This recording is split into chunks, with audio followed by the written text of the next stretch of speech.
সুমনদা দেখো, তৃণমূল কংগ্রেসের মতো একটা এরকম পুরুষতান্ত্রিক দল তুই পৃথিবীতে কোথাও খুঁজে পাবে?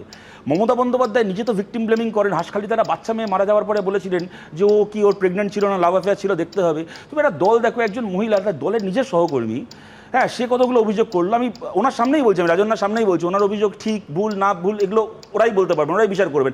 অনেকের মতো আমারও এই প্রশ্ন রয়েছে যে আপনি যখন দেখছিলেন একদিন ধরে তৃণমূলের ভেতরটা এরকম, আপনি তৃণমূলের বিরুদ্ধে কথা না বলে ফালতু Rambam same same same same same same করছিলেন কেন? মানে যাদের বিরুদ্ধে বললে বরং এই ঘটনাগুলোকে আরও সামনে আনা যেত, সেগুলোকে সময় মতো বললে হয়তো মানে সাউথ ক্যালকাটা ল কলেজ সহ আরও বহু কলেজে বহু ছাত্রীর হয়তো তাদের এই বাস্তবতাটা আমাদের আরও আগে সামনে আসতো। কিন্তু যাই হোক না কেন, ঘটনা হচ্ছে যখন একজন মহিলা বলছেন কোনো একটা জায়গায় দাঁড়িয়ে যে আমার সাথে একটা অন্যায় হয়েছে, তখন আমার কি বেনিফিট অফ ডাউট তার পক্ষে যাবে, নাকি তখন তার চরিত্র, সে কবে কি করেছিল, তার গালাগাল দেওয়া, এ নাটক করছে, মিথ্যে কথা বলছে, এবং এটা করছে কারা?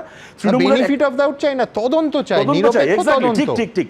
এবার সেখানে বলছে কারা, দেখো প্রিয়দর্শিনী হাকিম নিজে একজন মহিলা, জুঁই বিশ্বাস নিজে একজন মহিলা, মানে এরকম একটা পুরুষতান্ত্রিক দল তুমি কোথায় পাবে বলো তো, যে দলের একের পর এক মহিলা পর্যন্ত এরকমভাবে কোনো মহিলা যখন তাদের একজন সহকর্মী ছোট বোনের মতো তাদের এরকম কথা বলছে, তাকে নিয়ে এরকম নোংরামি করে যাচ্ছে না।